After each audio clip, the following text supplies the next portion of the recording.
এই ছেলে, এখানে তোমাকে আর একটা কথা বলে রাখছি, তুমি মনে রেখো। তুমি কথাকে উল্টে ধরিও না। আজকে তুমি ঢাকা সাভারে কথা উল্টে ধরেছ, তোমার ভুল হয়েছে, তুমি ভুল শুনেছ। আমি বলেছি টিভিতে আন্তর্জাতিক খেলা, ক্রিকেট, ফুটবল দেখা তো বহু দূরের কথা। আমি বলেছি আন্তর্জাতিক খেলা টিভিতে দেখা তো বহু দূরের কথা, আন্তর্জাতিক খেলার গল্প যেখানে চলে সেখানে বসে থাকাও হারাম। দেখি কোন মায়ের বেটা এই ফটোকে উল্টে ধরতে পারে।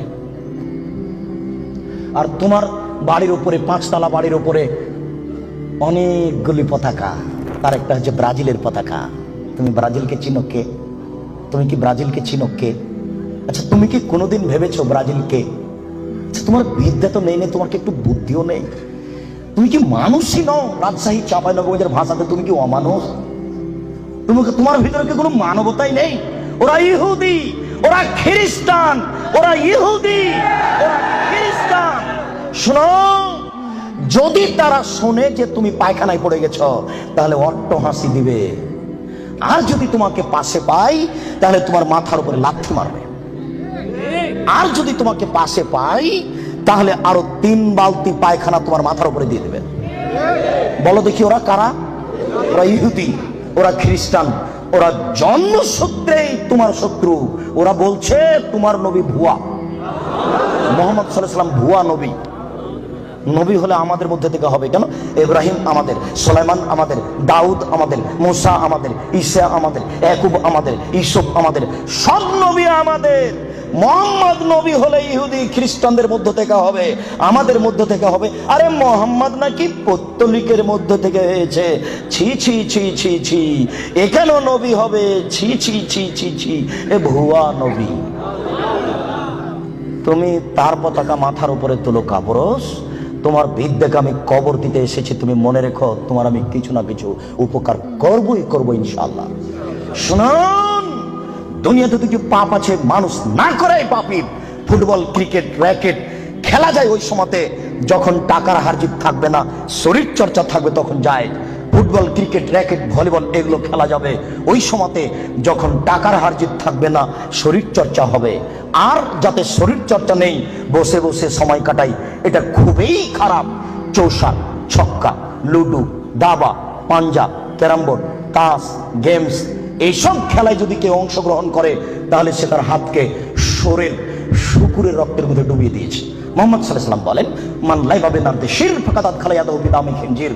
কেউ যদি চৌসার, ছক্কা, লুডু, দাবা, পাঞ্জা, ক্যারাম বোর্ড, তাস, গেমস এই ধরনের খেলায় অংশগ্রহণ করে সে তার হাতকে শরীর শুকুরের রক্তের মধ্যে ডুবিয়ে দিয়েছে।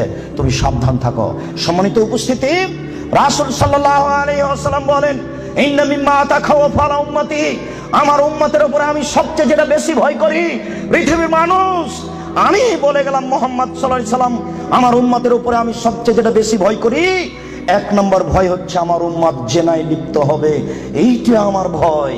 2 শাহাতুল খাফিয়া, আমার উম্মত গোপন পাপে লিপ্ত হবে, এইটা আমার ভয়। আমার উম্মত গোপন পাপে লিপ্ত হবে, এইটা আমার ভয়। ছেলে মেয়ে, যুবক যুবতী গোসলখানাতে ঢুকলেই পাপ করছে, একাই হলেই পাপ করছে। পুরুষ নারীর জন্য যে কত জেনার গোপন পাপের ব্যবস্থা হয়েছে এখন হিসাব করা যায় না। এই ছেলে, তুমি আছো ঢাকা লালবাগে আর তোমার বান্ধবী আছে লন্ডনে, 2 জন মিলে মোবাইলে গল্প করছো গোপনে। গল্প করতে করতে জামা কাপড় খুলতে লাগলে, খুলতে খুলতে খুলতে এখন 2 জনই উলঙ্গ। 2 জন 2 জনকে দেখতে পাচ্ছে, 2 জনের মধ্যে ব্যবধান হলো 5000 কিলোমিটার। অবাক গোপন পাপ, আশ্চর্য, অবাক। এই ছেলে, তুমি যখন থাকো না তখন তোমার মা মোবাইলে গোপন জেনা করে, প্রেমের গল্প করে, তোমার মা তাহাজ্জুদ পড়ে।